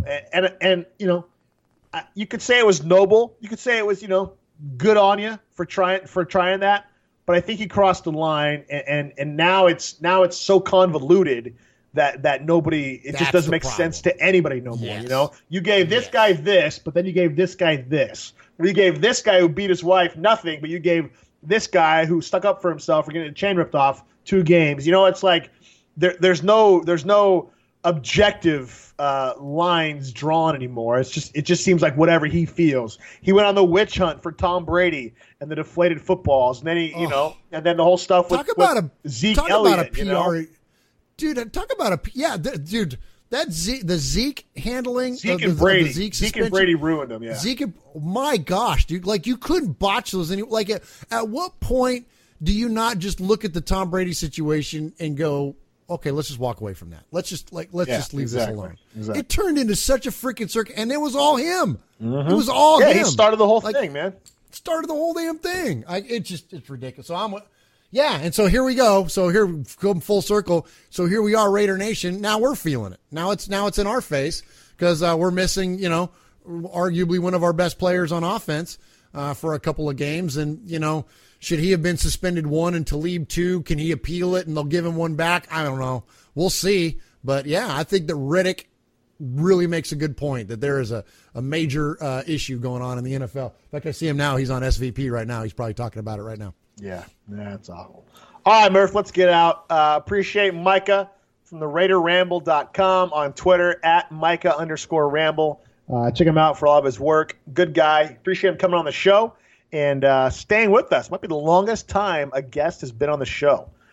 Stayed with us all through the Sea of Fans segment. Really appreciate his insight and dropped some nuggets there. So appreciate that. Go give him a follow. Check out his work on the RaiderRamble.com. quality writer, and quality site as well. And thank you to everybody calling in. Thank you to Dakota or Wyoming Raider for letting us know exactly how tall you are and how big. And hopefully, Murph, next week we're talking about a 2-win victor or a 2-win streak and more playoff talk, or we're coming on severely depressed because we lost to the Giants, and hopefully that's not the case. As always, check out our show and commentaries and photos and all that fun stuff on RaidersFanRadio.com. You can find all of our podcasts on there, and subscribe to us on Twitter. Not subscribe to us on Twitter. Subscribe to us on iTunes. What else do we got? Google Play, Stitcher, iHeartRadio, all those places you can check us out on. And appreciate everybody who follows us and subscribes to us. And it makes doing the show worthwhile. And it's good times. Murph, anything else before we go? Hey, look for our Faces Made for Radio coming to you soon on YouTube Live, huh? Yeah, we're going to I just bulked up my computer thanks to some Black Friday deals. So we're going to try in the near future, maybe next week, to record or do a YouTube Live as we record the podcast for next week. So if you're dying to see me and Murph's mugs as we do this podcast, we'll be doing it live next week, hopefully on YouTube. And you can check out more information about that on Twitter and Facebook and all that kind of stuff. All right, Murph. Which one of us is Rich Eisen and which one of us is Dan Patrick? That's pretty self-explanatory. Well, neither one of us have the hairline to be Dan, so I guess... we could both be Rich. I'll be Scott. I have the hair of You could probably outrun both of us in the 40, too. So let's get him on the show. We'll do a virtual 40-yard dash race. There we go. I'll do a virtual 40. All right. Until then, it's Raider Nation, wherever, forever. Hey, Reggie Nelson, why is he on the field?